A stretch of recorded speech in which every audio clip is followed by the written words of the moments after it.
Hello everyone, my name is Henna Kapoor and I'm currently doing my PhD at the University of Regensburg.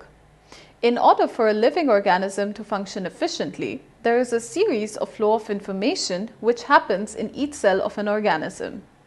What is a cell, you might ask? A cell is a basic biological unit in an organism.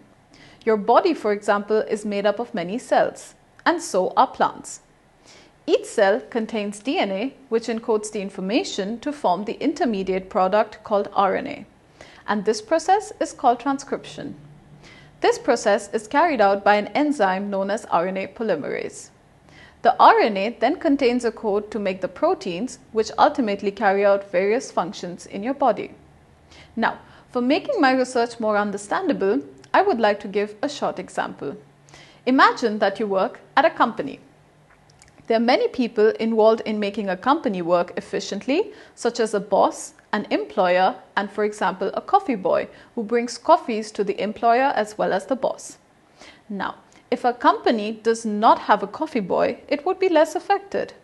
Whereas the company would be highly affected if it does not have a boss, as then the employers would not know what to do and the company might fall apart.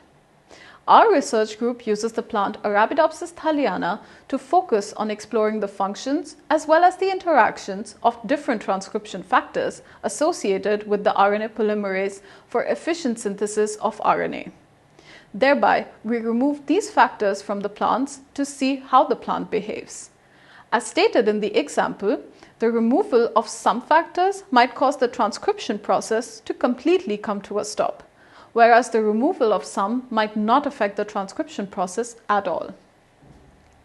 My research project can be split into two parts. The first is the interaction between two factors, namely TF2S and ELF7, and how, in the absence of their interaction, can affect the making of the DNA to the RNA, in short, the transcription process. The second part is to remove two factors at the same time, namely FACT complex and the SPT6-like transcription factor from the plant, and to observe what effects it has on that same plant.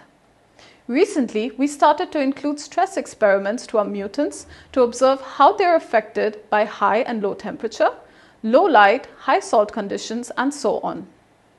Some of the plants lacking these factors show better growth conditions than the plants not lacking any factors in that same condition, which may be used to create genetically modified plants in order to aid in farming in regions of the world which might not have ideal conditions to grow crops.